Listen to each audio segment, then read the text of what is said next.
Hello, welcome back to our channel. നമ്മുടെ ഇന്നത്തെ topic എന്ന് പറയുന്നത് വളരെ രസകരമായ ഒരു ടോപ്പിക്കാണ്. എന്താണെന്നല്ലേ, ഗേൾസിന്റെ ഫീലിങ്സിനെ കുറിച്ചിട്ടാണ് നമ്മൾ ഇന്നത്തെ വീഡിയോയിൽ നോക്കാൻ പോകുന്നത്. അതായത് അവളുടെ സ്വഭാവം എന്താണ്, അവളുടെ മനസ്സെന്താണ്, ഇതൊക്കെ എങ്ങനെയായിരിക്കും, ഇതിനെക്കുറിച്ചിട്ടുള്ള ഒരു 8 കാര്യങ്ങളായിട്ടാണ് ഞാൻ ഇന്ന് നിങ്ങളുടെ മുമ്പിലേക്ക് വന്നിരിക്കുന്നത്. നമുക്ക് നേരെ വീഡിയോയിലേക്ക് പോവാം. അപ്പോൾ നമ്മുടെ ഒന്നാമത്തെ കാര്യം എന്ന് പറയുന്നത്, ഗേൾസ് ആണ് ബോയ്സിനേക്കാളും ഒരുപാട് കൂടുതൽ സംസാരിക്കുക. അതായത് ബോയ്സിനെ കമ്പയർ ചെയ്യുമ്പം ഏറ്റവും കൂടുതൽ സംസാരിക്കുന്നത് നമ്മുടെ ഗേൾസ് തന്നെയായിരിക്കും. എല്ലാ കാര്യങ്ങളും അവൾ എന്ത് ചെയ്യും, വളരെ ഡിസ്ക്രൈബ് ആയിട്ടായിരിക്കും നിങ്ങളോട് പറയുന്നത്. ബോയ്സ് ആണെങ്കിലോ എന്തെങ്കിലും ഒരൊറ്റ വാക്കിൽ തീർക്കുന്ന ഒരു കാര്യം ഒരു പെൺകുട്ടിയെ പറയുന്നതെങ്കിലോ അവൾ അതൊരു 3-4 സെന്റൻസ് ആയിട്ടായിരിക്കും പറയുന്നത്. അതുകൊണ്ട് തന്നെ ബോയ്സിനെ വെച്ച് നോക്കുമ്പം ഏറ്റവും കൂടുതൽ സംസാരിക്കുന്ന ആരാണ്, ഗേൾസ് തന്നെയാണ്.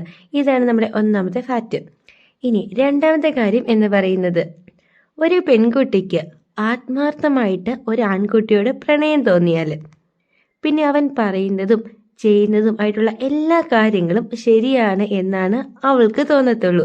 അതായത് ഒരു പെൺകുട്ടി ഒരു ആൺകുട്ടീനെ റിയൽ ആയിട്ട് അവൻ്റെ ക്യാരക്ടറൊക്കെ കണ്ട് ഇഷ്ടപ്പെട്ട് ആത്മാർത്ഥമായിട്ട് സ്നേഹിക്കാൻ തുടങ്ങിയിട്ടുണ്ടെങ്കിൽ പിന്നെ അവൻ എന്ത് ചെയ്താലും അതിപ്പോൾ തെറ്റാണെങ്കിൽ പോലും അവൾക്കത് ശരിയായിട്ടാണ് തോന്നത്തുള്ളൂ. എന്നാൽ അവൾ എല്ലാ കാര്യം പറഞ്ഞാലും സപ്പോർട്ട് ചെയ്യും എന്ന് വിചാരിച്ചിട്ട് വേറെ ഗേൾസിനെ കമ്പയർ ചെയ്ത് എല്ലാം പറഞ്ഞിട്ടുണ്ടെങ്കിൽ, അതായത് നിങ്ങൾ നിങ്ങളുടെ പെൺകുട്ടിയുടെ മുമ്പിൽ വെച്ചിട്ട് വേറൊരു പെൺകുട്ടിയുടെ കാര്യം എന്തെങ്കിലുമൊക്കെ പൊക്കി പറഞ്ഞിട്ടുണ്ടെങ്കിൽ അത് അവൾ ഒരിക്കലും സപ്പോർട്ട് ചെയ്യില്ല. നന്നായിട്ട് അവൾ റിയാക്ട് ചെയ്തേ ഉള്ളൂ. അതുകൊണ്ട് നിങ്ങളെ ഒരു പെൺകുട്ടി ആത്മാർത്ഥമായിട്ട് സ്നേഹിച്ചിട്ടുണ്ടെങ്കിൽ അവളോട് എന്തും പറയാം എന്ന് വിചാരിച്ചിട്ട് വേറെ ഗേൾസിന്റെ കാര്യമൊന്നും ആരും പറയാൻ നിൽക്കണ്ട.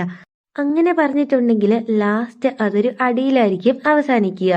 ഇനി മൂന്നാമത്തെ കാര്യം എന്ന് പറയുന്നത് ഗോസിപ്സ് ആണ്. ഗോസിപ്സ് ഏറ്റവും കൂടുതൽ പറയുന്നത് ഗേൾസ് ആയിരിക്കും. ബോയ്സ് പറയില്ല എന്നല്ല, എങ്കിലും അതിലും കൂടുതൽ പറയുന്നത് ഗേൾസ് ആയിരിക്കും. ചിലരുണ്ട് എന്തെങ്കിലും ഒരു ഗോസിപ്പ് കേട്ടാൽ അത് ശരിയാണോ എന്നറിയാൻ വേണ്ടിയിട്ട് ഫോളോ ചെയ്യുന്നവർ. ഒരു ഉദാഹരണം പറയുകയാണെങ്കിൽ, ഒരു പെൺകുട്ടി അവളുടെ ഫ്രണ്ട്സൊക്കെ ആയിട്ട് സംസാരിക്കുമ്പോഴായിരിക്കും ഒരു ആൺകുട്ടിയുടെ പല്ലിനെ കുറിച്ച് സംസാരിക്കുക. അവൻ്റെ ചിരി കാണാൻ നല്ല രസമാണ്, പല്ല് കാണാൻ നല്ല രസമാണ്. ഇത് കേൾക്കുമ്പോൾ അത് ശരിയാണോ എന്നറിയണം. അതിന് വേണ്ടിയിട്ട് അവർ ഫോളോ ചെയ്യും. എന്നിട്ട് നിങ്ങളുടെ ചിരിയും പല്ലൊക്കെ അവർ ശ്രദ്ധിക്കും.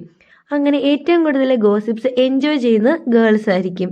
ഇനി നാലാമത്തെ കാര്യം എന്ന് പറയുന്നത്, ഗേൾസിന് അവരുടെ ഒറിജിനൽ നെയിം ഇട്ട് വിളിക്കുന്നത് അത്രയ്ക്ക് ഇഷ്ടമായിരിക്കില്ല.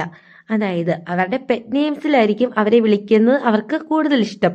ഒരു ഉദാഹരണം പറയുകയാണെങ്കിൽ, ഇപ്പോൾ എന്തെങ്കിലും ഒരു പേരെടുക്കുക, ഒരു ഐശ്വര്യ അങ്ങനെ ഒരു പേരെടുക്കുകയാണെങ്കിൽ അതിലെ ഐഷു അല്ലെങ്കിൽ അച്ചു അങ്ങനെ ഒരു പെറ്റായിട്ടുള്ളൊരു നെയിം ഉണ്ടല്ലോ, ആ ഒരു പേരിൽ വിളിക്കുന്നതായിരിക്കും അവർക്ക് കൂടുതൽ ഇഷ്ടം. ഇനി അഞ്ചാമത്തെ കാര്യം എന്ന് പറയുന്നത്, ഗേൾസിനോട് അഭിപ്രായങ്ങൾ ചോദിക്കുന്നത് അവർക്ക് ഒരുപാട് ഇഷ്ടമാണ്. അവർ പറഞ്ഞ കാര്യം കേട്ട് നിങ്ങളൊരു ഡിസിഷൻ എടുക്കുകയാണെങ്കിൽ അവർ ഭയങ്കരമായിട്ട് ഹാപ്പിയാകും. ഒരു ഉദാഹരണം പറയാം, നിങ്ങൾക്ക് ഒരു കട തുടങ്ങണം. അതിന് വേണ്ടിയിട്ട് പറ്റിയ കുറേ പേരുകൾ ചോദിക്കുകയാണ്. അതിൽ ആ ഒരു പെൺകുട്ടി കുറേ പേരുകൾ പറഞ്ഞു തരികയും നിങ്ങൾ അതിലൊരു നല്ല പേര് സെലക്ട് ചെയ്യുകയാണ് എങ്കിൽ, ഇതൊരു ഉദാഹരണം മാത്രമാണ്, ആ ഒരു പെൺകുട്ടി വളരെയധികം സന്തോഷവതിയാകും. ഇനി ആറാമത്തെ കാര്യം എന്ന് പറയുന്നത്, ഒരു പെൺകുട്ടിയോട് അവളുടെ മുൻപിൽ വെച്ച് വേറെ ഏതെങ്കിലും ഒരു പെൺകുട്ടിയെ പൊക്കി പറഞ്ഞാൽ അവൾ അതൊരിക്കലും സഹിക്കില്ല. ഒരു ഉദാഹരണം ഞാൻ പറയാം.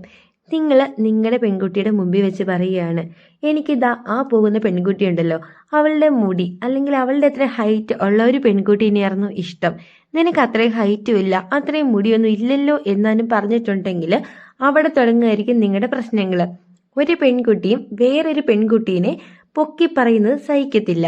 അങ്ങനെ ആരെങ്കിലുമൊക്കെ പറഞ്ഞിട്ടുണ്ടെങ്കിൽ പിന്നെ ലൈഫ് ലോങ് ഈ ഒരു കാര്യം എടുത്തിട്ടായിരിക്കും അവരെ വഴക്കുണ്ടാക്കുക. അതായത് പിന്നെ നിങ്ങൾ നല്ല സന്തോഷത്തിൽ എന്തെങ്കിലുമൊക്കെ അവർ സംസാരിക്കുമ്പോഴായിരിക്കും അവർ വീണ്ടും ഈ ഒരു സബ്ജക്റ്റ് എടുത്തിടുകയും നിങ്ങളുടെ മൂഡ് കളയുകയും നിങ്ങളോട് വഴക്കുണ്ടാക്കുകയും ചെയ്യുക. ഈ ഒരു കാര്യം ഒരു വർഷം കൊണ്ടൊന്നും തീരത്തില്ല. പിന്നെ ഉള്ള വർഷങ്ങൾ മുഴുവനും ഈ ഒരു കാര്യം പറഞ്ഞിട്ടായിരിക്കും അവരെ വഴക്കുണ്ടാക്കുക. ഇനി ഏഴാമത്തെ കാര്യം എന്ന് പറയുന്നത്, റിലേഷൻഷിപ്പിലൊക്കെ ഉള്ളവർ അവരുടെ ബോയ്ഫ്രണ്ടായിട്ട് പറഞ്ഞ ഒരു കാര്യം മറക്കില്ല എന്നതാണ് സത്യം. ബോയ്സ് പൊതുവെ എന്തെങ്കിലും ഒരു കാര്യം പറഞ്ഞിട്ട് അതങ്ങ് മറക്കുന്നവരുണ്ട്. പക്ഷേ ഗേൾസ് ആ പറഞ്ഞ കാര്യം ആ സമയം പോലും ഓർത്തു വയ്ക്കുന്ന കുട്ടികളുമുണ്ട്. ഗേൾസ് ബർത്ത്ഡേ തുടങ്ങി ഇമ്പോർട്ടൻ്റ് ആയിട്ടുള്ള ഒരു ഡേറ്റ്സും മറക്കില്ല എന്നതാണ് സത്യം. പല ബോയ്സും ഉണ്ട് ഈ ലവ് ആനിവേഴ്സറി എന്നൊക്കെ പറയുമല്ലോ, അവർ ആദ്യമേ കണ്ടുമുട്ടി ഇഷ്ടപ്പെട്ട ആ ദിവസം മറക്കുന്ന ബോയ്സ് ഉണ്ട്. എന്നാൽ ഗേൾസ് ആ ഒരു ദിവസമേ മറക്കില്ല. അവർക്കെല്ലാം നല്ല ഓർമ്മയുണ്ടാവും. ഗേൾസ് പൊതുവെ ആ ഒരു ദിവസം മറക്കാതെ അതിങ്ങനെ ഓർത്ത് വെച്ചുകൊണ്ടേയിരിക്കും. എന്നിട്ട് ആ ഒരു ദിവസം എത്തുന്ന അന്ന് വരെ അവൾ ഈ ഒരു കാര്യം നിങ്ങളോട് ചോദിക്കുകയോ മിണ്ടുകയോ ചെയ്യില്ല. കാരണം വേറെ ഒന്നുമല്ല, നിങ്ങൾ ആ ദിവസം മറന്നോ ഇല്ലയോ എന്ന് അവൾക്കറിയണം. അതിന് വേണ്ടിയിട്ടാണ്. എങ്ങനെ നിങ്ങൾ മറന്നിട്ടുണ്ടെങ്കിൽ അന്ന് വൈകുന്നേരമായിരിക്കും അല്ലെങ്കിൽ രാത്രിക്കായിരിക്കും അവൾ ഈ ഒരു കാര്യം നിങ്ങളോട് പറയുക. പിന്നെ കുറേ നാളത്തേക്കുള്ളൊരു വഴക്കിന് ആയിട്ടുണ്ട്. അപ്പോൾ ഗേൾസ് പൊതുവെ ഒരു കാര്യങ്ങളും ഡേറ്റോ കാര്യങ്ങളോ നിങ്ങൾ പറഞ്ഞതോ കാര്യങ്ങളോ ഒന്നും ഒരിക്കലും മറക്കില്ല എന്നതാണ് ഒരു സത്യം. ഇനി 8ാമത്തെ കാര്യം എന്ന് പറയുന്നത്, ഗേൾസ് നിങ്ങളോട് എന്തെങ്കിലും ഒരു കാര്യം വന്ന് ചോദിക്കുവാണ്. അവർ അങ്ങനെ നിങ്ങളെ സംബന്ധിച്ച് എന്തെങ്കിലും ഒരു കാര്യം ചോദിക്കുന്നുണ്ട് എങ്കിൽ അത് അവൾ അറിഞ്ഞിട്ട് തന്നെയായിരിക്കും നിങ്ങളോട് വന്ന് ചോദിക്കുക. ആ ഒരു സമയം കള്ളം പറയാൻ നിന്നാൽ അവർക്ക് ദേഷ്യം തോന്നാൻ അത് മതി. ഒരു ഉദാഹരണം പറയാം. നിങ്ങൾ അവരെ കൂട്ടാതെ ഒരു ഫിലിം കാണാൻ പോകുകയാണ്. എന്നാൽ ആ ഒരു കാര്യം ആ ഒരു പെൺകുട്ടി അറിയുകയും നിങ്ങളോട് വന്ന് ചോദിക്കുകയാണ്, നീ ഫിലിം കാണാൻ പോയായിരുന്നോ? അപ്പോൾ നിങ്ങൾ പറയും, ഏയ് ഞാൻ പോയൊന്നുമില്ല. എന്നാലോ അവളുടെ കയ്യിൽ അതിൻ്റെ എന്തെങ്കിലും ഒരു തെളിവുണ്ടാവും. ചിലപ്പോൾ നിങ്ങളുടെ ഫോട്ടോ ആയിരിക്കും. അവൾ അതെങ്ങനെയെങ്കിലുമൊക്കെ സംഘടിപ്പിക്കും, എന്നിട്ട് നിങ്ങളെ കാണിക്കും. പിന്നെ ലൈഫ് ലോങ് നിങ്ങളോട് വഴക്കുണ്ടാക്കാൻ ഈ ഒരു കാര്യം മതി. നിങ്ങൾ ഹാപ്പി ആയിട്ട് അവരോട് സംസാരിച്ച് വരുമ്പം, അല്ലെങ്കിൽ നിങ്ങൾ പറയണം ഞാൻ നിന്നോട് കള്ളമൊന്നും ഇനി പറയില്ല എന്ന് പറയുമ്പോഴായിരിക്കും ആ ഒരു സംഭവം അവൾ എടുത്തിടുക അങ്ങോട്ട്. അതോടുകൂടി നിങ്ങളുടെ മൂഡ് മാറുകയും നിങ്ങൾക്ക് ദേഷ്യം ഉണ്ടാകുകയും അങ്ങോട്ടും ഇങ്ങോട്ടും വഴക്കിനൊക്കെ അത് കാരണമാകും. അതുകൊണ്ട് പെൺകുട്ടിയോട് മാത്രം ഒരിക്കലും കള്ളം പറയാൻ നിൽക്കരുത്. കാരണം അവൾ എല്ലാ കാര്യങ്ങളും അറിഞ്ഞ് അന്വേഷിച്ച് പിടിച്ചിട്ടായിരിക്കും നിങ്ങളോട് വന്ന് ചോദിക്കുക. നിങ്ങൾ ആ ഒരു സമയം അത് സമ്മതിച്ച് കൊടുക്കുകയാണ് എങ്കിൽ അവൾ അതവിടെ വിടും. പിന്നെ അവൾ അത് മനസ്സിൽ വെച്ചോണ്ടിരിക്കത്തില്ല. പിന്നെ ആ ഒരു സമയം നിങ്ങൾ കള്ളം പറയുകയാണെങ്കിൽ ആ ഒരു കാര്യം അവൾ മറക്കത്തേ ഇല്ല എന്നതാണ് സത്യം. ഇന്നീ പറഞ്ഞ 8 കാര്യങ്ങളും എല്ലാവർക്കും എന്താണെങ്കിലും ലൈഫിൽ യൂസ്ഫുൾ ആയി വരുന്ന ഒന്നാണ്. അതുകൊണ്ട് നിങ്ങളുടെ റിലേഷൻഷിപ്പിലുള്ള ഫ്രണ്ട്സിനും ഇനി റിലേഷൻഷിപ്പിലേക്ക് പോകാൻ താല്പര്യപ്പെടുന്ന ഫ്രണ്ട്സിനും ഈ ഒരു വീഡിയോ ഷെയർ ചെയ്ത് കൊടുക്കാൻ മറക്കരുത്. അപ്പോൾ വീഡിയോ ഇഷ്ടം തീർച്ചയായിട്ടും സപ്പോർട്ടും കൂടി ചെയ്തേക്കണം. Thank you for watching.